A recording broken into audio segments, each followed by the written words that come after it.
Welcome to the Cashflow Project podcast. Are you looking to better your financial situation by increasing your cash flow? Too busy to hunt for real estate deals or don't know where to start? Then you're in the right spot. Join us as we dive in and talk about investing for cash flow using multifamily real estate. Welcome to the Cashflow Project podcast. I'm your host, Steve Fieros with Tri-City Equity Group. Today, we've got Isabelle Guarino-Smith on the show. Isabelle is the Chief Operating Officer of the Assisted Living AL family of companies, including the Residential Assisted Living Academy, Pitchmasters Academy, Residential Assisted Living National Association, Four Homes to Freedom, Family Legacy Homes, and Residential Assisted Living National Convention. She's got a lot going on, so we're super excited to have her on today. It's a family-owned business, and they're operating, in the senior housing space. I'm sure if you guys are tracking at all real estate and kind of things related, you've heard of them before. So definitely excited to have her on the show today. They've got an amazing 10-year goal to positively impact, 1 million people through senior housing. So she's, won different awards as a top influencer in senior housing. And we're just excited to have her on the show. So I would definitely want to jump into the conversation. Isabelle, glad to have you on. Good morning and welcome to the show. Good morning. Thanks so much for having me. I'm happy to be here. Awesome. Well, like I said, I'm, somewhat familiar with what you guys do. I've definitely heard of you guys operating in the space before. But for our listeners that may not be kind of familiar with who you are or even what, let's say assisted living is, give us a little bit of a background, kind of a history of, what brought you to where you are today, and, why assisted living. So give us a little bit about your journey. I love it. Well, we started in residential assisted living when my grandmother fell, broke her hip, and my own family had to decide, what are we going to do with her, right? Is someone going to quit their job? Do we get in-home care or put her into a facility? And as we were searching, we were just totally disgusted by everything that we found. My grandmother was living in upstate New York at the time, and we kind of vowed to make a better solution for her. Me and my dad and family lived in Phoenix at the time. And so there's a lot of old people in Phoenix. We were like, there's got to be a better option. And we started searching, and we kind of stumbled into residential assisted living, which is literally a single family home, not a commercial facility, a single family home that's being used to house anywhere between 6 and 16 seniors.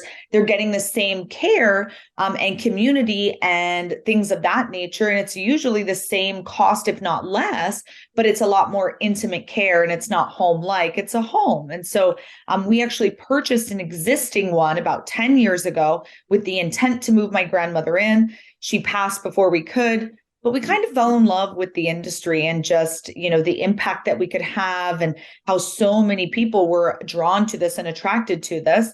And then my dad being a real estate investor, people started asking him. And so he started training on it. And I became his first employee and really helped him build that company up over the last, 8 years or so. He passed away last year. And so I've taken over everything from him since then.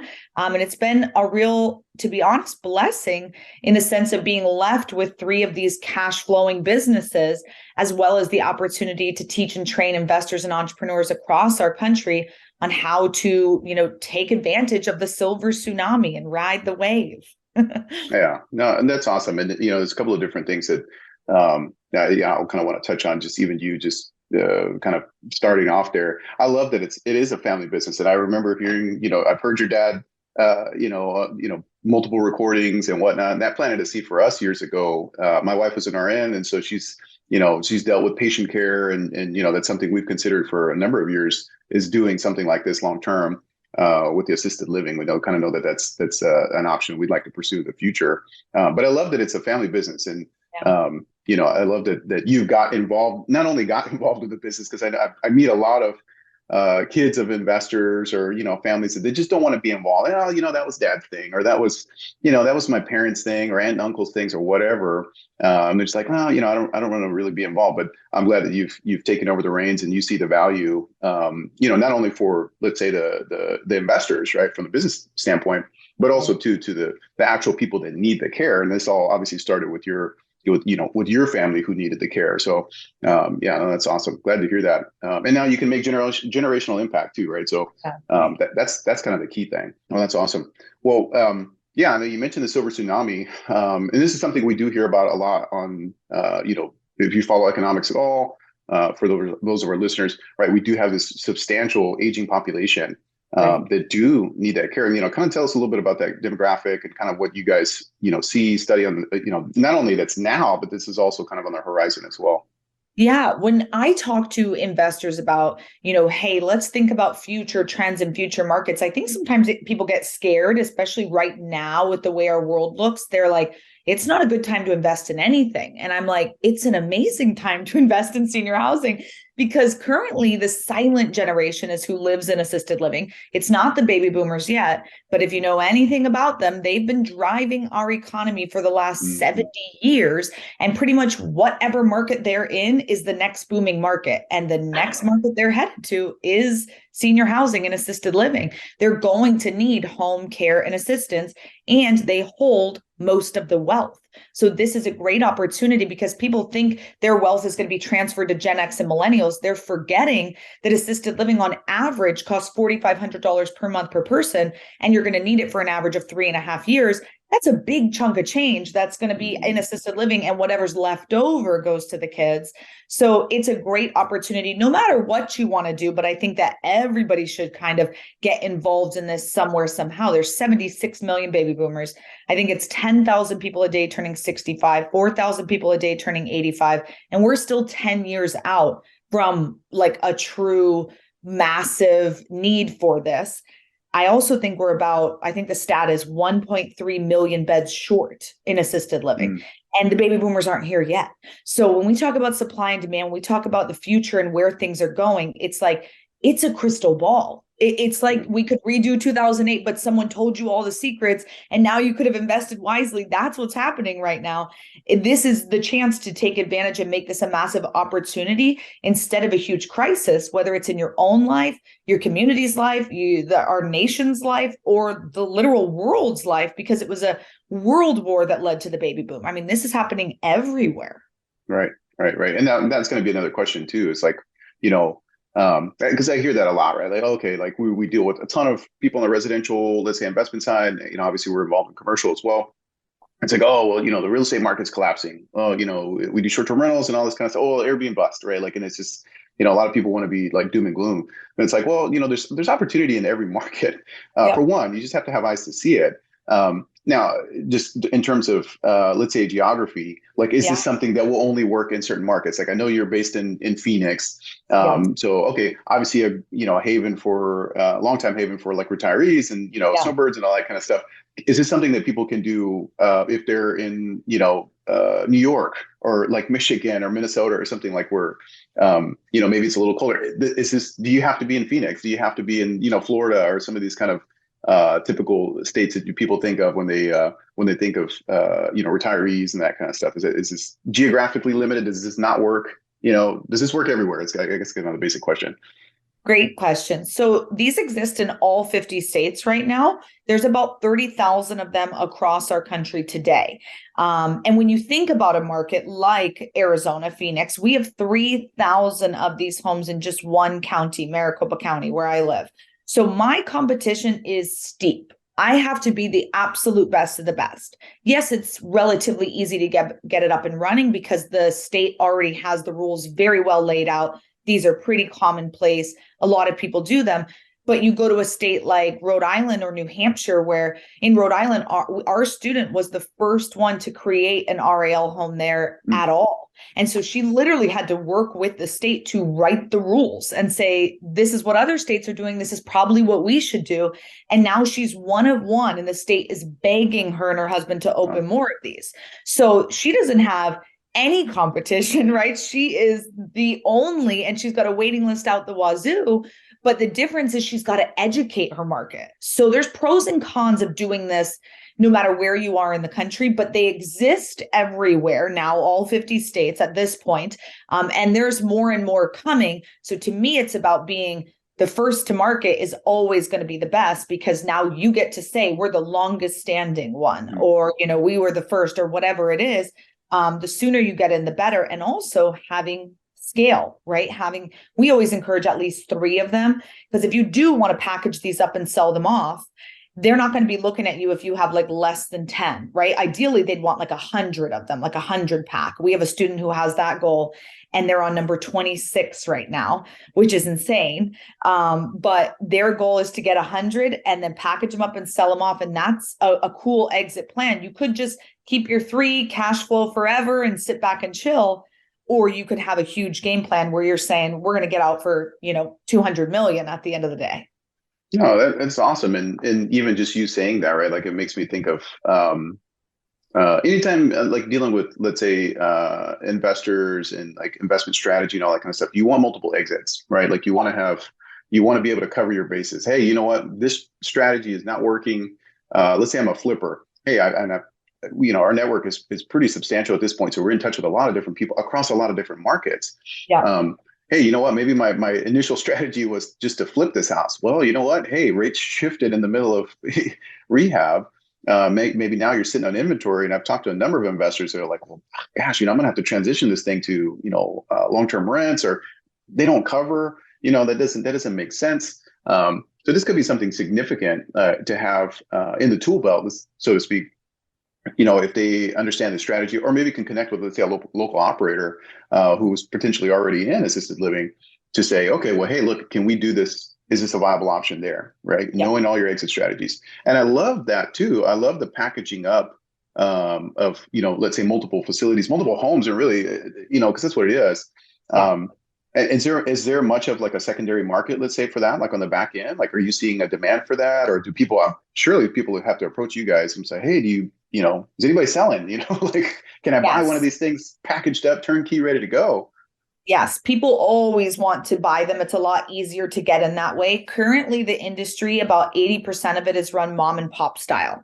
So It's someone who lives in the home, who works in the home. They're typically an immigrant from another country. They came over, they love seniors. They said, I'll have 3 or 4 seniors live with me. And then it kind of slowly turned into a business, but they're not running it as a professional business owner. So for you and I, who might want to get in and pay for speed and buy what someone else has done, we might want to buy from them, but the hedge funds aren't going to want to buy from them because it's too individualized, right? But that's a fast and easy way for us to get into it. It's not going to be on Biz Buy Sell. It's not going to be on the MLS. If it is, there's a reason, and it's probably not a good one.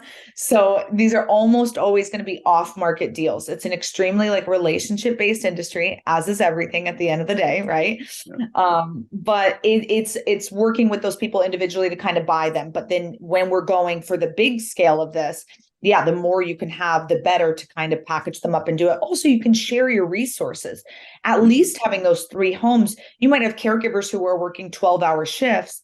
And, if they're working for you 3 or 4 days at home A, right? If you don't have home B, they're working for Joe Schmo down the street, right. His home. Yep.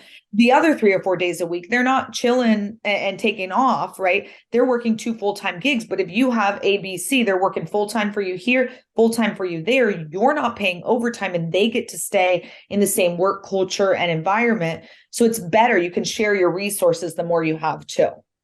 Yeah, no, I mean, I work a lot, for within like the short-term rental space, vacation rental space, and it sounds very similar. Where it's like, okay, like it's less efficient to have just like, I'd say, a one-off in a given market. It's like, no, you can have there's scalability. You get economies of scale when you have multiple, and these are like they're hands-on businesses, right? Like they're not, this is not necessarily, I mean, although it could be like a passive investment, let's say for like an investor, you do need an operator, right? You need boots on the ground, people delivering, let's say, the care, actually administering, kind of service and whatnot. So this almost it could work multiple ways, and the way I'm thinking about it, which is pretty awesome.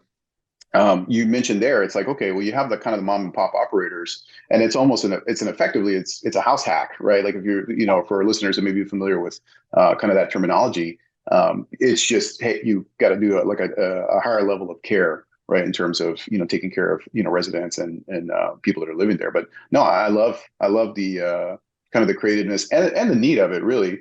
We have that is a huge demographic that's coming up. I mean, I know it. My parents are getting older, and I've had, grandparents and whatnot too. So we definitely understand the need for that care. And honestly, I mean, there's people are willing to pay for it. I mean, it's a need not only in the market, but there's also, you want to take care of your family, right? Like it's almost like your kids, right? Like people will definitely spend for it. So I mean, what an amazing business opportunity for people that are looking to kind of get started on that end. So are you still enjoying the business then?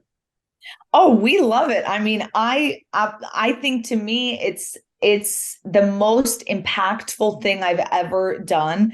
I didn't realize how much emotionality was involved in this. Like you were saying, like being able to for you selfishly, if you own one of these homes, not only could you provide care for free for your loved ones if and when they need it, you could live in the home when it's your turn and you need it, and leave your kids cash flowing businesses where they don't have the burden of how are we going to come up with 10 grand a month to pay for mom and dad to live in this home. It's like multi-generational solutions, cash flow for you in the meantime. And that's just your family. Think of all the other families you're affecting, because many people cannot just quit their jobs and take care of mom or dad full time. It's not doable for them. And so they are going to put them into a home or a facility. And a lot of the facilities are disgusting. I wouldn't want to leave my goldfish, let alone my grandmother.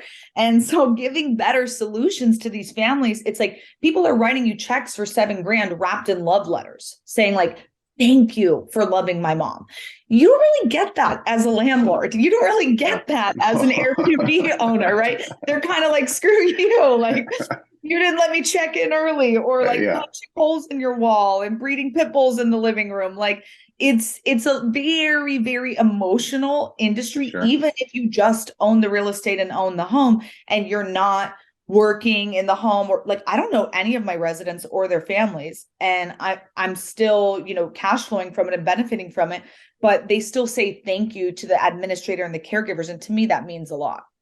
Yeah, no, that's huge. And like that, like even if let's say it's not let's say it's an investor's not their primary focus to have, let's say, assisted living, you can still do it for your own family. I actually think that's pretty huge. Hey, let's go ahead and just set this up now. We can have it, subsidize, let's say, not only the real estate costs, but, when we do need it for, mom or dad or grandma, whoever, auntie and uncle, it's there, right? And you have control over, not only the asset, but the operations too, right? So it's like a trusted facility. And it's almost one of those things where it's like, well, we might as well go ahead and start planting these seeds now. Right. And if it's if this is something that can be done anywhere, it doesn't have to be like, wow, shucks, my market is not a vacation market. And so like, I can't buy here. Right. It's like, no, this is a need that can be done everywhere. And you don't have to wait. So I love that. That's awesome.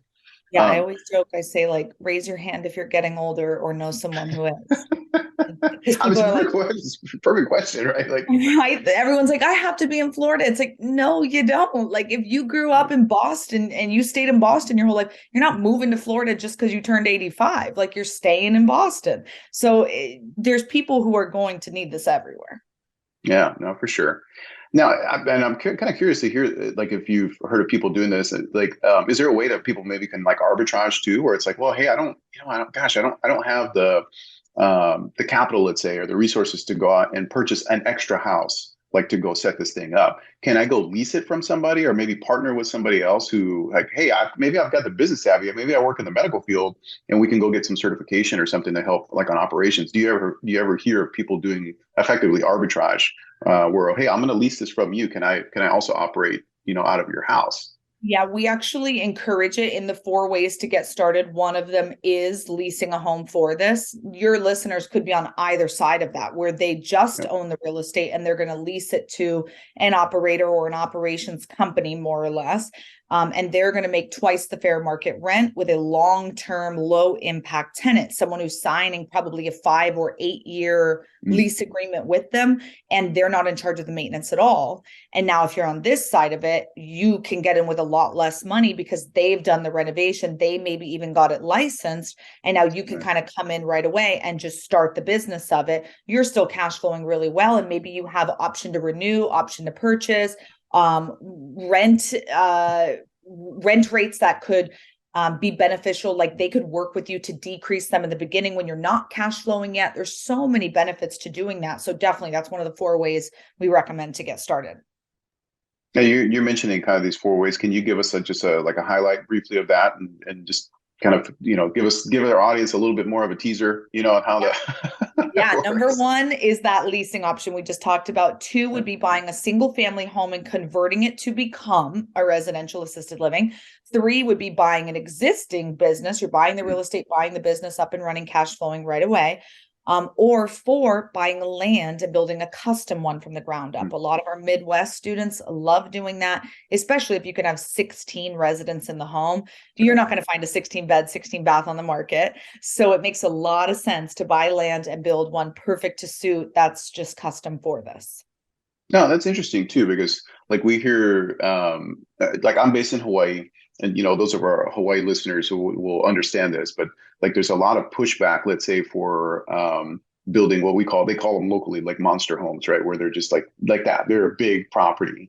Most of the time there's pushback for that, but it sounds like on this end, if they were to approach it from that, the potential is there. It's like, well, hey, this is living. You're not going to have like a bunch of transient tenants and just people coming at all odds and hours, and like these are people that are probably going to be like ideal neighbors for you, because they're not partying till 2 a.m. or a million cars, all that kind of stuff. So I almost wonder like that you'd get the blessing potentially from local permitting and all that kind of stuff, like you mentioned earlier, one of your students, where it's like, well, hey, no, the city wants to work with us on this thing, know. So well, think like 300 to 500 square feet per resident, not per bedroom, but per resident. So if you had 10 residents, minimum of a 3,000 square foot home, upwards of 5,000, in most markets, you could find that everywhere, right? A 5,000 square foot home. It's not going to be 10 bedrooms, but Sure. You could find the footprint, and then you're going to chop it up a little differently. Yep. So when we have 16 residents, that's only really high end, like 8,000 square feet. That's a big home. There's a big house. Those homes exist, right. Especially when we go to the really high end areas, which we're not putting this home in a low end area. We're putting it in a luxury high end upscale area anyways. So the house is not going to look that out of place when the entire neighborhood is 5, 6, 7, 8,000 square feet. You're just another one of those, Right. You just have more bedrooms in the house already. You're not messing with the footprint. Yeah. You've got the bedrooms. Yeah. Oh, that's awesome. Oh, I love that. It's just like really piqued my curiosity now. Again, and I'm already kind of familiar with, the strategy, but hopefully it's doing the same for, a lot of our listeners and people who are kind of like, well, gosh, I don't know which direction to go. Like interest rates are so high. I don't, long-term rents don't work here or whatever. It's like, well, look, there's always options and there may be some amazing options out there that people just aren't considering or on their radar. So no, I love that you guys are, kind of bringing that to let's say our listeners' attention. And I love too, like I said, the heart behind it, right? Like you guys are, do have that goal to impact positively, right? A lot of senior residents. What's the timeline that you guys have set for, this million, people kind of influence? It was kind of 10 a years. 10-year goal, but we set it like maybe 5 years ago. And the thought is that you're not just impacting the 10 seniors in the home, you're impacting their families, you're impacting the caregivers, you're impacting the community by providing a better option. So with each senior is probably you're affecting, 10 people around them. And so the thought is that I could sit here and continue to open these and only benefit myself and my small community around me, or I can go out and try to share this message of doing good and doing well with as many investors and entrepreneurs as I can. And someone listening today, it might spark their interest and they say, not only my family needs that, I maybe have a home that works, or I need to be cash flowing 10 grand a month on this, whatever it is. If I can inspire more people to do this, then we can reach that goal a lot faster. So that's why I love to share on this, because I truly can't do this alone. 1.3 million beds that we're short, that's too much. I need help. So that's why I love to talk to people like you and hopefully, be able to speak to your audience's hearts and wallets and get them to understand that this is an impactful way that they can not only make a lot of money, but make a big change in their world. No, I love it. Yeah, definitely I'm going to personally dive more into it. And I would encourage, listeners that may be interesting to do the same. Well, at this point on the show, I want to transition to what we call our fire round. It's just kind of a rapid fire, more questions. Is that something you game for? I'm game. Let's go. All right, right on. What is your best book recommendation other than Rich Dad Poor Dad? We have a lot of, obviously most of our guests are, real estate investors in some capacity. So, but other than the real estate Bible, what's your what's your best book recommendation? My favorite book is The 5 a.m. Club. Have you read The it? 5 a.m. Club. Okay. Yeah, it's a good one. Awesome. And then what's your what would you consider your superpower? I am extremely efficient. Definitely a superpower, that's for sure. I don't know how much I can waste a ton of time doing not a whole lot of nothing. So that's No, great. What's the biggest lesson that you've learned over your career so far? you're capable of more than you think you are. I love that. That's very necessary too. Too often I was talking to some investors last night, and it's just like we self-impose, limitations of what we think what we can achieve, and just somebody just needs to open the lid, pop the top. So that's great. And for the busy working professional trying to work towards financial freedom, what advice would you have for them? Keep going. Sometimes success comes in a month, and sometimes it comes 3 years down the line or 10 years down the line. If it's your passion and it's what you really want and you believe in it, keep going. You're going to get hit in the face 1,000 times. Get back up and keep fighting. Yeah, love it. I love it. I love it. Well, how can our, if our audience wants to get in touch with you, they want to reach out, learn a little bit more about what you guys have going on. What's the best avenues for them to take to do that? Yeah, we've got a website, ral101.com, that has a bunch of resources that are available free to you all listening. We've got books, webinars. You can schedule a call with me or any of my team members there. So feel free to check that out, ral101.com. Awesome. Well, Isabelle, thanks so much for coming on the show today. Like I said, you definitely opened my eyes to some potential, some possibility, and I'm sure for a lot of our listeners that you have as well. So yeah, definitely excited to see the future for that in the industry, so we can make an impact both financially to the investors and also make a great social impact too. So yeah, no, awesome. Thanks so much for coming on the show today. Thanks for having me. Awesome. Have a great one. We'll talk to you soon. Aloha. Awesome. What a great show with Isabelle. Filling us in on the potential for residential assisted living. And I'm sure, that's something I've tracked before, briefly. That's something we've looked into before. But for those of you guys that may not be familiar, amazing strategy. Again, you want to have all of your exit bases covered. And that could be, honestly, that could turn into a primary, the income that you can generate off of, those properties is pretty staggering. And that is going to be a demographic that is going to continue to grow.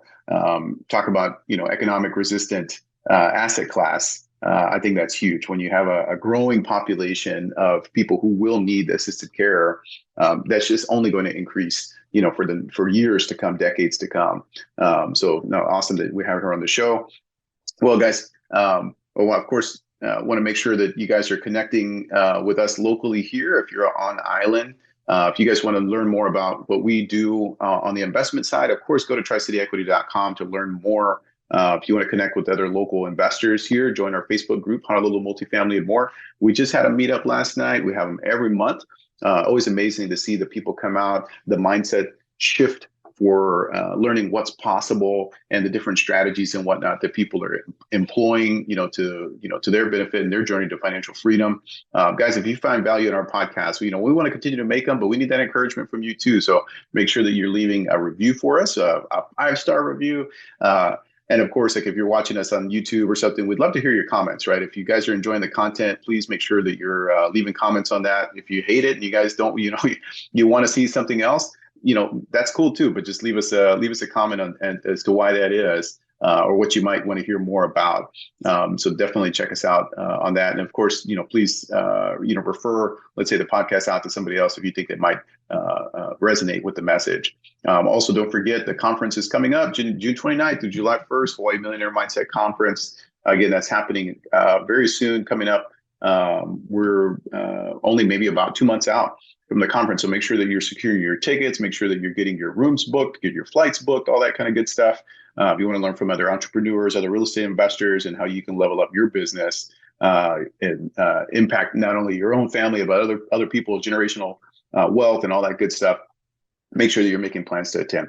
All right, guys, well, that's going to be it for today. I'm signing off. We'll see you again next time. Aloha.